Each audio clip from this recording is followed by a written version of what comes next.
अस्सलाम वालेकुम दोस्तों, मैं हूं खालिद मोइन और आज अदब नामे में हम ज़िक्र करने जा रहे हैं एक बहुत दिलचस्प किरदार का। जैसा कि आप जानते हैं कि अदब में बहुत सारे शोरा और अदीब इस तरह भी रहे कि वो किरदार बन गए।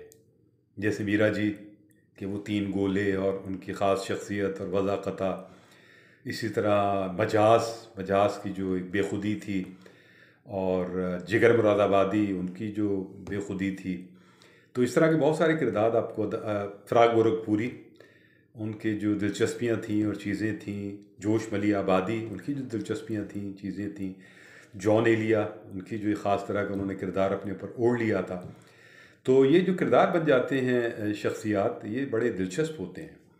तो एक ऐसा ही किरदार जो है कराची में रहा, और हम उन्हें उस्ताद कहकर इस वक्त मुखातिब करते हैं। तो उस्ताद जो हैं कराची में एक अरसे तक रहे और मफूकुल हाल भी रहे, परेशान कुन ज़िंदगी भी गुजारी उन्होंने, तन्हाई की ज़िंदगी भी गुजारी उन्होंने। और बेचने के लिए उनके पास चने और पापड़ थे जो बहुत ही ख़ास तरह की सदा लगा कर बेचा करते थे, और मुशायरों में आते थे उस्ताद।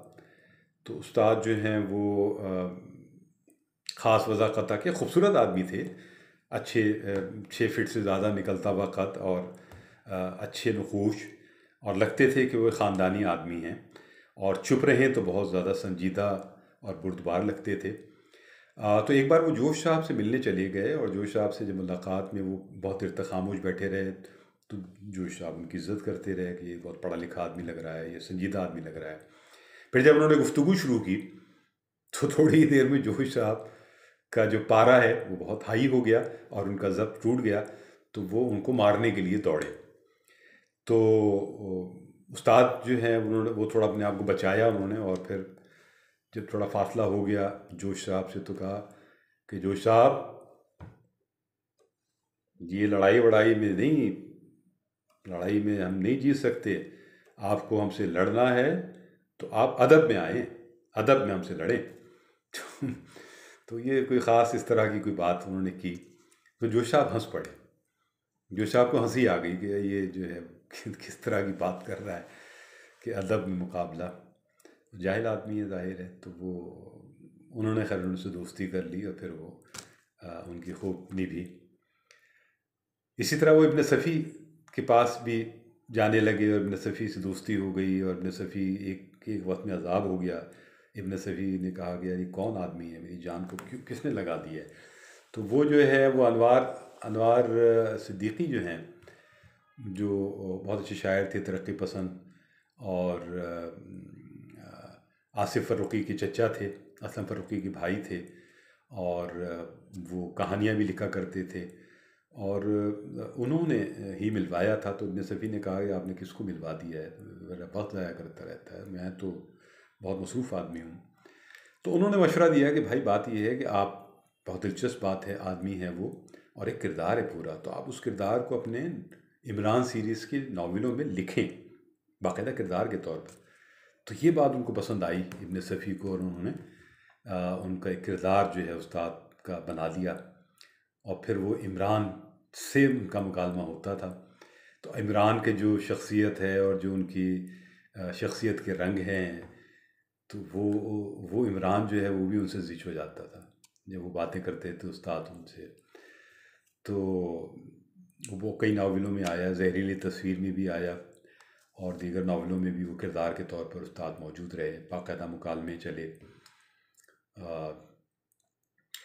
दूसरा ये है, और पागलों के अंजुमन में भी उनका ख़ासा किरदार रहा है। तो ये बड़े मज़े की सूरत हाल है कि उस्ताद जो हैं वो एक तारीख़ी किरदार तो हैं ही, वो नावलों में भी आए, और उनको लोगों ने पढ़ा, और दिलचस्प अंदाज़ रहा उस्ताद का। और उस्ताद शायरी में भी बड़े गज़ब की सूरत हाल थी। अब उनका एक शेर बोला, अच्छा, शायरी में ज़ाहिर है कि वो वज़न को और बहर को तो ख़ातिर में लाते नहीं थे। उस्ताद के बारे में एक बात मशहूर है कि वो कागज़ पर लिखा करते थे अपना शेर, और स्केल से नापते थे वज़न को। अगर वो स्केल पर आ जाता कोई भी शेर, तो फिर वो शेर होता, और या गज़ल होती। अगर वो नहीं आती तो फिर वो बेवज़न होती, तो फाड़ देते उसे। आप समझ लें, आपकी एक मिसरा अगर सवा गज़ का है और एक मिसरा जो है आधे गज़ का है, तो उस्ताद उसको ज़ाहिर है बड़ा बड़ा करके लिख देंगे आधे गज़ को, और वो वज़न में आ गया। तो इस तरह उनका वज़न था। अब उनका एक शेर है कि चच्ची अम्मा के मरने पर बड़े झगड़े हुआ निकले। जी हाँ, मुज़क्कर मुअन्नस उनके लिए कोई मसला नहीं था। मिसरा वज़न में है नहीं है, शेर वज़न में है नहीं है। चच्ची अम्मा के मरने पर बड़े झगड़े हुआ निकले, बहुत सी कब्रें खोदी लेकिन उनमें सब चचा निकले। बहुत सी खबरें खोदी, बहुत सी खबरें खोदी लेकिन लेकिन उन सब में चचा निकले। तो ये बड़े मज़े की बात है। अच्छा, उन्होंने जोश के मुकाबले में जो है वो गुल बदनी, जो उनकी नज़्म है बहुत मशहूर, उसके मुकाबले में उन्होंने फुल बदनी भी लिखी और बड़ी ज़बरदस्त वो नज़्म है। आओ माथे की बिंदिया पहन कर रक़्स करो, हंस हंस कर सरे बाज़ार कहते हैं गुल डफनी गुल डफनी गुल डफनी। तो अब ये मैंने आपको बताया है, तो ये गुलबदनी के मुकाबिल में उनका एक नज़्म है और वो ख़ासे बंद भी हैं उसके। उस्ताद एक कॉलम भी लिखते रहे, वरना शिकायत होगी। वो समाजी मसाइल पे कॉलम होते थे और वो निस्बतन बेहतर अंदाज के होते थे, और उसमें जो है कराची शहर के मसाइल, पानी, सड़कें, यानी इस तरह की सूरत हाल को उस्ताद जो है उजागर करते थे, और अपनी शायरी के बरखिलाफ़ निस्बतन एक बेहतर सूरत हाल उनकी कॉलमों में होती थी।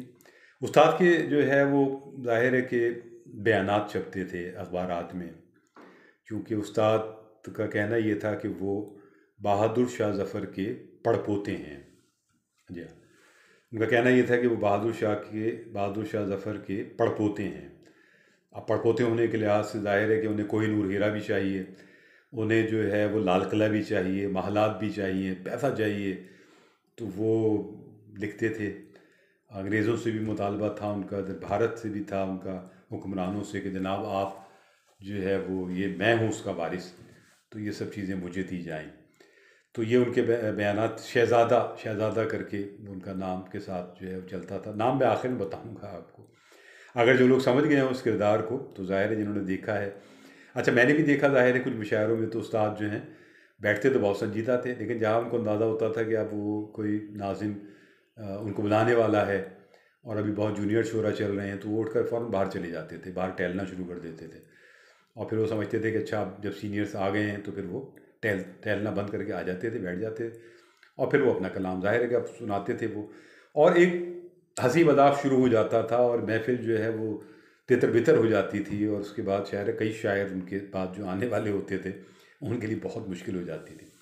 उस्ताद का जो संजीदा कलाम था वो बहुत ज़्यादा मिज़ाहिया कलामों पर बहुत ज़्यादा भारी था, और बहुत संजीदगी से उस्ताद कलाम सुनाते थे। उस्ताद ने एक अफसानवी एक सिनफ सुखन भी ईजाद की, अफसानवी, और उनकी जो किताबें हैं वो भी बड़े कमाल की किताबें। मतलब उनकी एक किताब का नाम है मुर्गे की बांगे दरा, हालांकि दिरा है वैसे तो लफ्ज़, लेकिन वो कहते थे कि मुर्गे की बांगे दरा, और रोटी कपड़ा और लामकान, ये भी उनकी किताब का नाम है, रोटी कपड़ा और लामकान। दिराला मजाक, देखिए उनकी किताब। बंदर की औलाद, ये भी उनकी किताब का नाम है। आँख दिल का मुकदमा, ये भी उनकी किताब का नाम है। तो ये जो है बातें जो हो रही हैं, एक और बहुत ही बड़ा किरदार है, मुझे तो लगता है इसमें एक डॉक्यूमेंट्री का किरदार है। और ये किरदार जो है इसकी पैदाइश 1941 में हुई, 1914 में हुई, माजरत, इनकी पैदाइश 1914 में हुई और 2005 में उनकी वफ़ात हुई कराची में, औरंगी टाउन में वो रहे आखिर के 15 साल। और एक बहुत ज़बरदस्त आदमी हमारे सहाफ़ियों में जो हैं इम्तियाज़ फ़ारान साहब। तो इम्तियाज़ फ़ारान साहब ने जो है वो और उनकी फ़ैमिली ने एक बहुत बड़ा कमाल किया। वैसे तो ज़ाहिर सहाफ़त में वो लीडर हैं, इस वक्त भी प्रेस क्लब के प्रेसिडेंट हैं, तो वो तो उनकी खिदमात हैं ही और वो करते रहते हैं। लेकिन उस्ताद को उन्होंने अपने घर पर रखा 15 साल, बहुत मोहब्बत से, बहुत प्यार से, और उस्ताद भी उसी मोहब्बत और प्यार और रख रखाव से वहाँ रहे। तो इम्तियाज़ फ़ारान जो है उनकी फ़ैमिली का ये बयान है ख़वातीन का कि उस्ताद ने कभी आँख उठाकर किसी खातून की तरफ नहीं देखा। استاد نے کبھی جو ہے وہ اونچی آواز میں بات نہیں کی، 15 سال وہ رہے، ہمیشہ مہذب انداز ان کا، شریفانہ انداز، اور ہمیشہ نگاہ جھکا کے بات کرنا، اور بچوں کو بچہ ہی سمجھنا، اگر وہاں ان کی بہن تھیں تو وہ شہزادی ہی کہتے تھے، بیٹی کی طرح رکھتے تھے. تو یہ کتنی بڑی بات ہے. میں سلام کرتا ہوں امتیاز فاران اور ان کی فیملی کو کہ انہوں نے اس محبت اور پیار سے استاد کو اپنے پاس رکھا. تو استاد کا نام جو ہے میں بتا دیتا ہوں، وہ ہے استاد محبوب نرالے عالم. جی ہاں، استاد محبوب نرالے عالم خاصے معروف کرداروں میں سے کردار ہیں، اور کراچی میں جنہوں نے بھی ان کو دیکھا ہے تو ان کو آسانی سے اب بھی پہچان سکتے ہیں. جس زمانے میں بنیادی جمہوریتوں کے حوالے سے الیکشن کا سلسلہ چل رہا تھا تو استاد بھی کھڑے ہوئے تھے، اور ان کا جو سلوگن تھا وہ یہ تھا کہ ایک نمک خوار کو ووٹ دیجیے. جی ہاں، اور ایک خاص قسم کے ٹوپی اور چوغا وہ پہنتے تھے جو مغلیہ دور سے قریب تھا بادشاہوں سے، اور وہ جب چلتے تھے سڑک پر یا کسی جگہ تو لوگ ہجوم ایک لگ جاتا تھا. تو ٹائمز کی جو ایک صحافی تھے، انہوں نے جب یہ منظر دیکھا تو انہوں نے ان کی تصویریں بھی بنائی اور ان پہ ایک رائٹ اپ لکھا جو ٹائمز میں چھپا. جی ہاں، استاد محبوب نرالے عالم صاحب پر ٹائمز میں وہ سارا چھپا. اور ناولوں میں تو بتا چکا ہوں. تو استاد جو ہیں وہ بہرحال قسمہ پرسی میں ہی ان کا انتقال ہوا. اور علی محمد شاہین صاحب جو ہیں تاریخ کے استاد تھے، ہمارے بھی استاد تھے، انہوں نے اپنی طور پر تحقیق کر کے یہ بات کہی تھی کہ یہ جو دعویٰ کرتے ہیں استاد محبوب نرالے عالم، یہ دعویٰ ٹھیک ہے ان کا.